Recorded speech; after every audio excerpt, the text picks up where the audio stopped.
حسبنا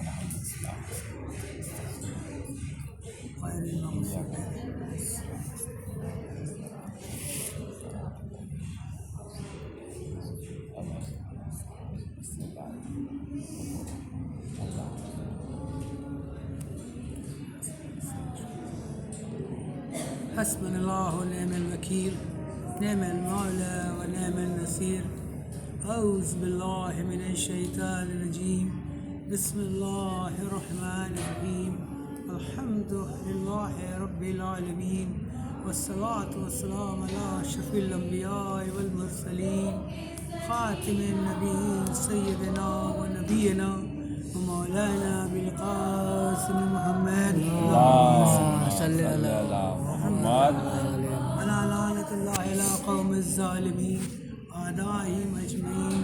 أما بعد فقد قال الله تبارك وتعالى في كتاب المبين وقول الحق أعوذ بالله من الشيطان الرجيم بسم الله الرحمن الرحيم كل شيء إحسان في إمام المبين صلوات اللهم صل على محمد. تمام تعریفیں اس مالک کے لیے ہے جو پروردگار ہے، رحمان ہے، رحیم ہے اور تمام پورے ملک عظیم کا مالک ہے، اور تمام درود و سلام محمد صلی اللہ علیہ وسلم اور ان کے اہل بیت کے لیے صلوات پڑھیں. اللہم صلی علی محمد.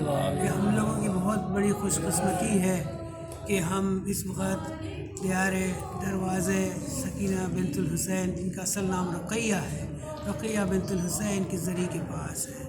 ہم اپنی طرف سے اور آپ تمام حضرات کے شہزادی کو سلام کرتے ہیں اور دعا کرتے ہیں کہ ہم سب کی سلام کو قبول فرمائے، ہماری حاضری قبول فرمائے، آمین.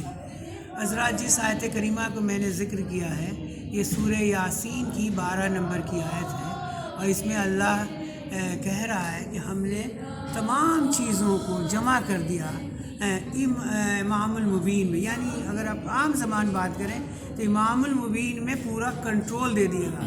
کل شیء احسان فی امام المبین، اس کو حصار کر دیا گیا، اس کو جمع کر دیا گیا. اب سوال ہے کہ امام المبین سے مراد کون ہے؟ تو سنیوں کے بہت بڑے رائٹر ہیں جلال الدین سوتی، انہوں نے اپنی کتاب میں لکھا ہے کہ جب یہ آیت کریمہ رسول خدا صلی اللہ علیہ وسلم پہ نازل ہوئی، صلوات پڑھیں، جب نازل ہوئی تو اس وقت پورے مسجد جمع تھی، سب لوگ جمع تھے. تو بہت سے جو بڑے بڑے اپنے کو استاد سمجھ رہے تھے، انہوں نے کہا کہ یا رسول اللہ اس امام المبین سے کیا قرآن مراد ہے؟ تو نے کہا نہیں. پھر کچھ دیر انہوں نے کہا کہ یا رسول اللہ اس قرآن سے کیا آپ مراد ہے کہ نہیں؟ اس قرآن سے مراد کیا کعبہ ہے کہ نہیں؟ کہا کہ ابھی رکو. اتنا ہی میں، چونکہ سب باقی دروازہ تو رسول اللہ نے بند کرا دیا تھا، ان لوگوں کی انٹری بند کرا دی تھی، صرف ایک دروازہ تھا تو مولا کائنات امیر المومنین علیہ السلام کے گھر کا کھلتا تھا. اتنے ہی میں دروازہ کھلا اور ہمارے امام حاضر ہوئے تو انہوں نے کہا کہ دیکھ بھی رہے ہو، پوچھ بھی رہے ہو کہ امام المبین سے کون مراد ہے. یعنی امام امیر المومنین علی ابن ابی طالب علیہ السلام اور تمام ائمہ سے مراد ہے. صلوات پڑھتے کیا کہنا مولا کائنات کا، کیونکہ اتنا ایک تو بھائی ہوئے، داماد ہوئے، اور ساتھ ساتھ وسیع ہے، ولی ہے. رسول نے ایک نہیں کہ یہ کہ حدیثیں ان کے ارشاد فرمائی ان کی شان میں، اور کبھی رسول کو یہ پسند نہیں تھا کہ کوئی میرے مولا کائنات کے خلاف ان کو کچھ بولے. نتیجہ ہے کہ ایک واقعہ ہے کہ ایک صحابی تھے تو انہوں نے کا ظاہر کیا تاکہ لوگوں کو معلوم ہو جائے کہ مولا کائنات کا اسٹیٹس کیا ہے، اس لیے بتا رہے ہیں. تو وہ آئے اور انہوں نے کہا کہ یا رسول اللہ آپ ہر وقت علی علی کرتے ہیں، جب فضائل بات ہوتی ہے علی علی کی کرتے ہیں، تو آپ کسی دوسرے کی نہیں کرتے، ہر معاملے میں مولا کائنات کا ذکر کرتے ہیں. وہ ہم اپنے الفاظ میں کہہ رہے ہیں. تو ہم کو تو اس سے کچھ ہمارے دل میں اس سے کینت پیدا ہو رہی ہے اور تکلیف ہو رہی ہے کہ یہ کیا بات ہوئی. رسول کو اتنا غضب، جبکہ رحمت العالمین رسول ہے، کبھی ہر سے مسکرا کے بات کرتے، لیکن یہ سنتے ہی رسول کو غصہ آ گیا، غضب ہو گیا، اور چہرے پہ جو ہے غصے کے آثار نمودار ہو. اس رسول اللہ خاموش ہو گئے. یہ آدمی بڑا چالاک ہے، انہوں نے فوراً انداز کر لیا کہ ہم رونگ بات کہہ دیا، سمجھا. تو رسول اللہ ناراض ہو گئے. انہوں نے کہا اچھا رسول اللہ معاف کر دیجیے، ہم سے غلطی ہو گئی. ابھی بھی رسول خاموش رہے. پھر انہوں نے کہا کہ یا رسول اللہ ہم اپنے پچھتاوا ہے ہم کو اپنی بات پہ، اور ہم اس سے اپنی کوشش کریں گے کہ ہم پوری ان کا ساتھ دیں، یہ وہ سب اپنا انہوں چاہا کہ کسی سے رسول اللہ کو کنونس کریں، تو بھی رسول اللہ نہیں رکھے، خاموش رہے۔ جب انہوں کچھ نے بنا تو انہوں نے کہا کہ یا رسول اللہ ہم پھر سے آپ کی بیعت کرنا چاہتے ہیں، آپ ہاتھ بڑھائیے، ہم بیعت کریں گے اور پھر سے ہم کلمہ پڑھیں گے۔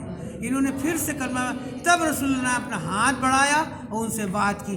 اس سے ثابت ہوتا ہے کہ جو ہمارے امیر المومنین سے ذرا سا بھی بغض رکھے گا اس سے رسول ایسے ہی ناراض ہوں گے جیسے اس وقت میں، یہاں تک کہ اس کو سمجھیے وہ کافر ہو گیا، اس کو پھر سے مسلمان بننا پڑا۔ یہ عظمت مولا کائنات ہے، صلوات پڑھیں۔ اللہم صلی اللہ اور یہی نہیں بلکہ پورا اہل بیت کا جو خانوادہ ہے اس سب کی ایک ہی منزلت ہے، سب کو سب مظہر الہی ہیں، سب اللہ کی طرف سے علم لدنی لے کے آئے ہیں۔ انہوں نے یہاں کہیں اسکول یا کالج یا یونیورسٹی نہیں ہے، بلکہ جو بھی علم ہے علم کتاب ہے۔ اللہ نے کہا ہے کہ علم الکتاب ہے، کتاب کا علم انہی کے پاس ہے، جو پوچھنا ہے ان سے پوچھو، اہل ذکر سے پوچھو۔ یہ رسول اللہ کی حدیث باتیں ہیں سب، اور ان کے دو فاطمہ زہرا سلام کی طرف سے اللہم صلی، دو بیٹیاں ہوئیں، امام حسن علیہ السلام، امام حسین علیہ السلام، اور جناب زینب اور جناب ام کلثوم۔ اور امام حسین کا ایسا مرتبہ ہے، اتنا مانتے تھے رسول اللہ کے، اتنے نزدیک تھے کہ سب سے زیادہ اگر معرفت ان سب میں تھی تو امام حسین کو ہی تھی رسول اللہ کی۔ اور اس کے بعد امام حسین کے لیے انہوں نے کئی حدیثیں ارشاد فرمائی، جیسے کہ حسین و منی ونا من الحسین، اور اس کے بعد ان المصباح الہدا و سفینۃ النجات، اور اس طرح سے۔ اور ایک بہت مشہور و معروف ہے، برابر مجلسوں میں سنتے ہیں، کہا ھذا حسین فارفو، پہچانو یہ حسین ہے۔ اللہ نے بھی حسین کو پہچانوایا ہے اور رسول اللہ نے بھی پہچانوایا، ہر امام نے، امام حسن نے، سب نے رسول اللہ کو پہچانا، امام حسین کو پہچانوایا، کیونکہ ان کی منزلت ہی کچھ اور تھی۔ سب جان رہے تھے کہ کل ہو کر کے اسلام کو جب وقت پڑے گا امام حسین ہی آگے بڑھیں گے اور بچائیں گے۔ اور اس کے بعد یہ ہوا کہ صاحب، اور پھر اس کے بعد جیسے جیسے حالات بدلتے چلے گئے، آپ جو کہ لمبی نہیں پڑھنی ہے ہم کو پوری، امام حسین کے ہاں بڑھتے چلے گئے، اور یزید ملعون تخت پر آ گیا معاویہ کے مرنے کے بعد۔ تو اس کے بعد اس نے جو ہے 4 آدمی سے بیعت کے لیے طلب کیا، جس میں سے امام حسین کا تھا۔ اور اس وقت امام حسین جب اس کا ولید کا جو سپاہی ہے گیا ہے، اس وقت میرا مولا مسجد نبوی میں تھے۔ امام تو جانتے تھے، انہوں نے اپنے شاگرد کو کہا کہ دیکھو یہ معاویہ مر چکا ہے، یزید بیٹھ چکا ہے، آپ کیسے جانیں؟ ہم بتا رہے ہیں۔ اتنی تھوڑی دیر کے بعد ولید کا سپاہی آیا اور اس نے امام کو جو ہے خبر دی کہ آپ کو بلایا جا رہا ہے۔ وہ سب بات ہے، اس کے ہوتے ہوتے یہاں تک کہ امام قافلہ لے کے نکلے اور پھر کربلا آ گئے۔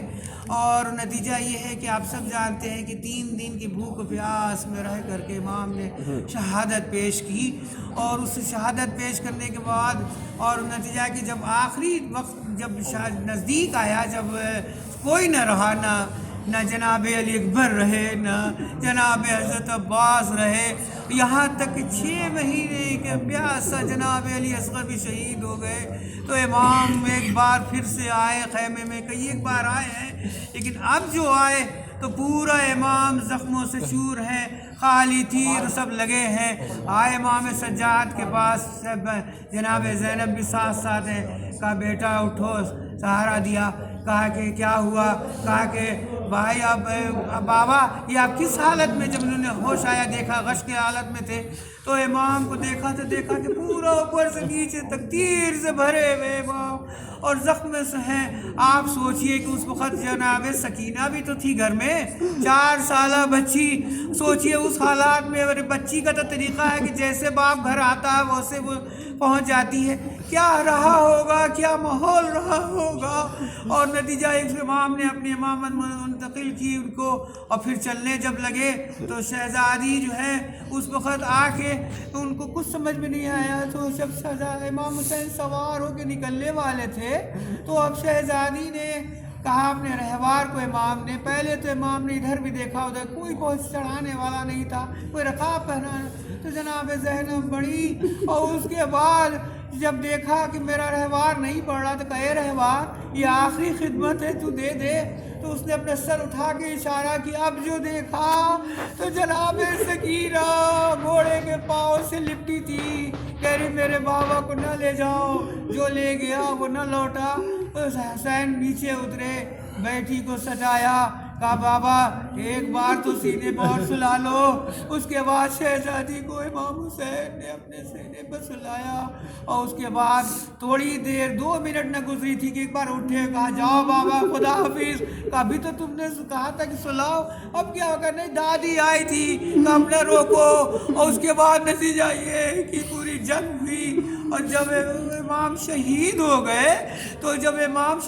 گئے تو پھر وہی ہوا کہ جب دروازے پر ذوالجناح آیا اور ہنہنانے لگا تو سب سے پہلے ہماری شہزادی جناب سکینہ دوڑی, اور جب دیکھا کہ اس کے سر پہ خون لگا ہے تو سمجھ گئی کہ اب بابا نہ رہے. اور اس کے بعد جو ہے اس سے پوچھا کہ بس اتنا بتا دے کہ کیا میرا بابا جب شہید ہوا تو اس کو پانی ملا کہ نہیں ملا.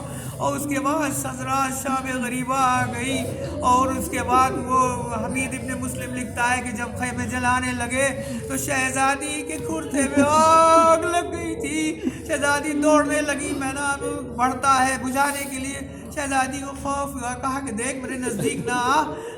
اس کے بعد اس نے کہا نہیں ہم تو بجھانا چاہتے ہیں. اس نے کہا بس مجھے میرے دادا کا پتہ بتا دے, میں نجف چلی جاؤں گی. اس کے بعد جب اور وقت بدلا اور جب وہ شام غریبہ آ گئی اور جناب زینب نے سب بچوں کو جمع کیا تو دیکھا کہ سکینہ نہیں ہے, بہت پریشان ہوئی. اور اس کے بعد وہاں سے چلی, اب کھوجتے جا رہی ہے. پتہ چلا جب دور آئی تو آواز آئی کہ بہن سکینہ بھی سوئی ہے میرے سینے پہ. اب گئی اٹھائے کہ بیٹا تمہیں کیسے پتہ چلا کہ لاش بغیر سر کے ہے, نہ پہچان ہے؟ کہ جب میں اماں چلی پھوپھی چلی تو آواز آئی دے لیا کو نہیں ادھر آ جا بیٹا, کہہ کر کے شہزادی وہاں پہنچ گئی. یا شہزادی انا للہ و انا الیہ راجعون, یا شہزادی ہماری عبادت قبول فرمائیے, ان سب کی حاجت قبول فرمائیے, ہمیں امام حجت کی معرفت عطا کیجیے, جلد سے جلد سے آپ قصور ہو. اللہم صلی علی محمد. یا